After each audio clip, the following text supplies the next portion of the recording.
안녕하세요. 오늘도 이렇게 찾아와 주셔서 정말 반갑습니다. 지혜입니다. 오늘 영상을 시작하기 전에 제가 선생님께 한 가지만 여쭤봐도 될까요? 혹시 이런 경험 있으셨나요? 아침에 눈을 떴는데 일어나기도 전에 손이 먼저 스마트폰으로 가는 거예요. 그냥 잠깐 뉴스나 볼까 했는데 어느새 1시간이 훌쩍 지나 있는 거죠. 아, 또 이렇게 됐네 하면서 자책하신 적 있으시죠? 또 이런 경험도요. 처음에는 그냥 요리 영상 하나만 볼 생각이었는데 알고리즘이 추천해주는 영상을 따라가다 보니 어느새 세상이 다 망해가는 뉴스만 보고 있는 자신을 발견하신 적이요. 마음이 무거워지고 괜히 불안하고 세상이 참 흉흉하다는 생각이 드시는 거예요. 그리고 이런 경험도 있으실 것 같아요. 자녀나 배우자가 옆에 있는데도 자꾸 스마트폰에 눈이 가서 나중에 아까 내 말 들었어요? 소리를 들으신 적이요. 분명히 옆에 있었는데 마음은 딴 데 가 있었던 거죠. 선생님, 이거 선생님 이야기인 것 같으시죠? 사실 저도 그렇거든요.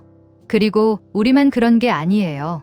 최근 국내 한 미디어 연구소의 조사에 따르면 50대 이상 스마트폰 사용자의 무려 68%가 유튜브나 SNS를 보다가 계획보다 1시간 이상 더 사용한 경험이 있다고 답했어요. 그리고 응답자의 71%는 알고리즘이 추천해주는 영상을 보다 보면 왠지 불안하거나 화가 나는 기분이 든다고 했습니다. 이게 단순히 의지력이 약한 게 아니에요. 여기엔 아주 치밀하고 과학적인 이유가 있습니다. 오늘 제가 그 비밀을 낱낱이 파헤쳐 드릴게요. 그리고 이 알고리즘에서 벗어나서 내가 보고 싶은 것을 내가 선택하는 진짜 주인이 되는 방법까지 알려드리겠습니다. 끝까지 함께해 주세요. 선생님, 낚시 좋아하세요? 저는 낚시는 잘 못하는데요. 그런데 유튜브 알고리즘이 하는 일이 딱 낚시예요. 낚시꾼이 물고기를 잡으려면 어떻게 하죠? 맛있는 미끼를 달아야 하잖아요. 물고기가 좋아하는 것, 딱 그것만 미끼로 써야 해요. 알고리즘도 똑같아요. 우리가 좋아하는 것, 우리가 오래 멈춰서 보는 것, 그리고 우리를 가장 강하게 반응하게 만드는 것을 분석해서 딱 그 미끼를 던지는 거거든요. 자, 여기서 뇌과학 이야기를 잠깐 해볼게요. 어렵지 않아요. 우리 뇌 속에는 도파민이라는 물질이 있어요. 도파민은 쉽게 말하면 기대 보상 물질이에요. 맛있는 걸 먹을 때, 선물 상자를 열 때, 복권 번호를 확인할 때 나오는 그 두근두근한 느낌이 바로 도파민이에요. 그런데 말이에요. 도파민이 가장 많이 나오는 순간이 언제인지 아세요? 받았을 때가 아니라 받을 것 같을 때예요. 기대하는 그 순간에 도파민이 가장 많이 터진다는 거죠. 유튜브가 이걸 이용해요. 영상이 끝나고 나면 자동으로 다음 영상이 재생되잖아요. 다음엔 뭐가 나올까 하는 그 찰나의 기대감. 그게 도파민을 계속 분비시켜요. 그러면 우리는 멈추질 못하는 거예요. 마치 슬롯머신을 당기는 것처럼요. 실리콘밸리의 설계자들은 이 원리를 무한 스크롤과 자동 재생에 철저히 적용했어요. 이건 우연이 아니에요. 처음부터 우리가 멈추지 못하도록 설계된 거예요. 그런데 여기서 더 중요한 게 있어요. 알고리즘은 단순히 우리를 오래 붙잡아두는 것만이 목표가 아니에요. 알고리즘의 진짜 목표는 감정 반응을 극대화하는 거예요. 미국의 한 소셜미디어 내부 연구 자료가 공개된 적이 있어요. 거기서 충격적인 사실이 밝혀졌는데요. 분노, 불안, 공포 같은 부정적 감정을 유발하는 콘텐츠가 긍정적인 콘텐츠보다 무려 6배 더 많이 공유되고 더 오래 시청된다는 거예요. 그러니까 알고리즘 입장에서는 우리를 화나게 하고 불안하게 만드는 콘텐츠를 더 많이 보여주는 게 이득인 거예요. 선생님의 감정은 알고리즘에게 그냥 데이터일 뿐이에요. 선생님, 충격적이시죠? 이게 바로 유튜브를 보고 나서 왠지 세상이 더 무섭게 느껴지고 불안감이 커지는 이유예요. 성격이 예민해서가 아니에요. 뇌가 조종당하고 있는 거예요. 제가 아는 분 이야기를 하나 해드릴게요. 이분 성함은 가명으로 영숙씨라고 부를게요. 올해 64, 인천에 사시는 분인데요. 영숙씨는 원래 성격이 꽤 밝고 낙천적인 분이었어요. 은퇴하고 나서 처음에는 집에서 유튜브로 요리 영상, 여행 영상 보는 게 낙이었거든요.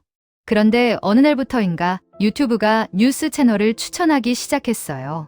처음엔 그냥 한두 개 봤는데 그게 계속 이어지면서 나중엔 하루에 2-3시간씩 사회 비판 방송, 정치 토론, 부동산 폭락론, 건강 공포 마케팅 영상들을 보게 됐어요. 그러다 어떻게 됐을 것 같으세요? 영숙 씨는 밖에 나가기가 무서워지기 시작했어요. 세상이 너무 위험하다. 어디 가면 사기당한다. 건강 조심해야 한다는 생각이 머릿속에 가득 차게 됐거든요. 심지어 자녀에게 전화를 걸어 너 요즘 어디 다니니? 요즘 세상이 얼마나 무서운지 알아? 하면서 걱정을 쏟아붓게 됐죠. 아드님이 나중에 그러셨대요. 엄마가 갑자기 완전히 다른 사람이 됐어요.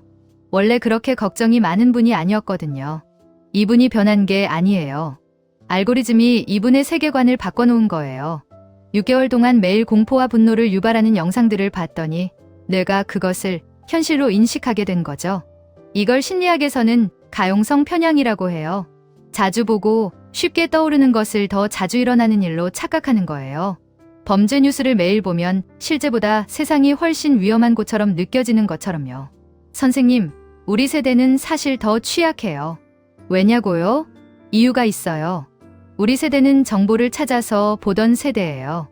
신문을 사거나 서점에 가거나 도서관에서 책을 빌려서 읽었잖아요. 정보를 얻으려면 노력이 필요했고, 그래서 자연스럽게 내가 원하는 것을 선택했어요. 그런데 지금은 완전히 반대예요. 정보가 우리를 찾아와요. 그것도 엄청난 양으로요. 우리 뇌는 이 상황에 적응하는데 아직 충분한 시간이 없었어요. 실제로 미국 정보과학 연구팀이 밝힌 내용에 따르면 현대인이 하루에 접하는 정보의 양은 15세기 사람이 평생 접하는 정보보다 더 많다고 해요. 우리 뇌는 이과부하 상태에서 자꾸 쉬운 길을 선택해요. 그 쉬운 길이 바로 알고리즘이 떠먹여주는 걸 그냥 받아먹는 거예요. 그리고 또 하나 우리 세대에게 특히 심한 이유가 있어요. 바로 확증 편향이에요. 확증 편향이 뭔지 아세요? 쉽게 말하면 사람은 자기가 이미 믿고 있는 것을 확인해주는 정보만 보려 한다는 거예요. 역시 내 생각이 맞았어 라는 느낌을 주는 정보에 끌리는 거죠. 알고리즘은 이 확증 편향을 정확히 알고 있어요. 어떤 영상에 오래 머물면 그와 비슷한 관점의 영상을 계속 추천해요. 그러다 보면 어느새 세상에는 내 생각과 같은 사람만 있는 것 같은 착각에 빠지게 돼요. 다른 의견은 점점 눈에 띄지 않게 되는 거예요. 이걸 심리학자들은 필터 버블이라고 불러요. 비누방울 안에 갇힌 것처럼 내가 보고 싶은 세계만 보이는 세계에 갇히는 거예요. 미국의 미디어 비평학자 일라이 파리서가 이 개념을 처음 주장했을 때 많은 사람들이 설마 그게 그렇게까지 심할까 했어요. 그런데 지금은 그것이 현실이 됐어요. 연구에 따르면 유튜브를 주로 이용하는 성인의 경우 몇 달 뒤에는 처음 보던 콘텐츠 유형과 확연히 달라진 패턴을 보인대요. 점점 더 극단적인 방향으로 콘텐츠가 이동하는 경향이 있다는 거예요. 이제 이런 말씀 드릴 수 있을 것 같아요. 선생님이 요즘 세상이 더 무섭게 느껴지고 사람이 불신스럽고 왠지 불안한 마음이 든다면 그건 선생님이 약해진 게 아니에요. 매일 어떤 알고리즘이 어떤 음식을 먹였느냐의 문제예요. 우리는 우리가 먹는 것으로 만들어진다. 음식 이야기가 아니에요. 우리 눈과 귀로 들어오는 모든 정보로 우리의 마음이 만들어지는 거예요. 자, 여기서 아주 흥미로운 실험 하나를 소개해 드릴게요. 영국의 한 심리학 연구팀이 30대부터 70대까지 성인 200명을 두 그룹으로 나눴어요. A 그룹은 2주 동안 평소처럼 자유롭게 유튜브와 SNS를 이용하게 했어요. B 그룹은 2주 동안 알고리즘 추천을 끄고 직접 검색해서 보고 싶은 것만 보게 했어요. 2주 후 두 그룹의 심리 상태를 측정했는데요. 결과가 정말 놀라웠어요. A 그룹, 그러니까 알고리즘대로 본 그룹은 세상의 위험도 인식이 실험 전보다 평균 34% 높아졌어요. 세상이 더 위험하고 사람을 믿기 어렵다는 느낌이 커진 거예요. 불안감 수치도 28% 상승했고요. 반면에 B 그룹, 직접 선택해서 본 그룹은 어땠을까요? 삶의 만족도가 평균 19% 향상됐고 스스로의 정보 선택에 대한 자신감이 41% 높아졌어요. 그리고 무엇보다 나는 내 삶을 스스로 통제하고 있다는 느낌, 즉 자기 효능감이 크게 올라갔다는 거예요. 불과 2주 만에 이런 차이가 났어요. 고작 2주예요. 선생님, 이 실험이 무엇을 말해주는지 아시겠어요? 내가 무엇을 보느냐가 내가 어떤 세상에 사느냐를 만든다는 거예요. 같은 세상인데 알고리즘이 필터링한 세상을 보느냐, 내가 직접 선택한 세상을 보느냐에 따라 내 마음의 온도가 완전히 달라져요. 자, 이제 선생님들이 정말 기다리셨을 부분이에요. 그럼 어떻게 해야 할까요? 스마트폰을 아예 끊어야 하는 걸까요? 아니에요. 절대 그럴 필요 없어요. 오늘 제가 드릴 처방은 딱 5가지예요. 하나하나 같이 해보실 거죠? 처방 1. 내 채널 정원 가꾸기, 구독 정리의 기술. 정원을 생각해보세요. 아무것도 안 하면 잡초가 무성해지잖아요. 유튜브 채널도 똑같아요. 언제 구독했는지도 모르는 채널들, 볼 때마다 불안하고 화나는 채널들, 그게 잡초예요. 이번 주에 딱 30분만 시간을 내서 구독 채널 목록을 한번 쭉 훑어보세요. 그리고 이 기준으로 판단해보세요. 이 채널을 보고 나면 기분이 좋아지나 나빠지나? 나빠지는 채널은 과감히 구독 취소, 잡초는 뽑아야 꽃이 자라요. 실제로 구독 채널을 절반으로 줄인 분들이 유튜브 보는 시간이 오히려 줄었고 보고 나서 훨씬 개운하다고 하셨어요. 처방 2. 30분 알람 작전 시간의 주인 되기. 이건 정말 간단해요. 유튜브 켜기 전에 딱 한 가지만 하세요. 스마트폰 타이머를 30분으로 맞추는 거예요. 알람이 울리면 지금 이 영상만 마저 보고 끄자가 아니라 30분 됐네 하고 잠깐 멈추는 시간을 갖는 거예요. 완전히 끌 필요도 없어요. 그냥 자리에서 일어나 물 한 잔 마시고 창문 밖을 한번 보고 그 다음에 다시 앉는 거예요. 이 의식적인 멈춤이 뇌에게 신호를 줘요. 나는 지금 내 의지로 선택하고 있다는 신호요. 이게 습관이 되면 자동 재생의 마법에서 서서히 벗어날 수 있어요. 서울대 행동과학 연구팀 자료에 따르면 이런 의도적 휴식을 실천한 그룹은 스마트폰 사용 시간이 평균 22% 감소했대요. 처방 3. 다른 맛보기 작전, 의도적으로 다른 관점 찾기. 선생님, 밥상에 한 가지 음식만 있으면 편식하게 되잖아요. 정보도 마찬가지예요. 알고리즘은 우리에게 한 가지 맛의 음식만 계속 권해요. 이번 달에 딱 하나만 해보세요. 평소에 잘 보지 않는 분야의 채널 하나를 일부러 찾아 구독하는 거예요. 클래식 음악, 식물 가꾸기, 요가, 독서 토론, 역사 이야기 뭐든 좋아요. 내가 평소에 나와는 거리가 먼 것 같은 분야 하나요. 이걸 심리학에서는 인지적 유연성 훈련이라고 해요. 새로운 분야에 열린 채널은 알고리즘의 편식을 방해하고 우리 뇌에 신선한 자극을 줘요. 실제로 이렇게 하신 분들이 이런 말씀을 하세요. 처음엔 좀 어색했는데 한 달 지나니까 내가 몰랐던 세상이 이렇게 넓었구나 싶어서 오히려 더 즐거워졌어요. 처방 4. 모닝 15분 의식, 하루를 내가 시작하기. 이건 제가 가장 좋아하는 처방이에요. 아침에 눈을 떴을 때 스마트폰 켜기 전에 딱 15분만 다른 걸 하는 거예요.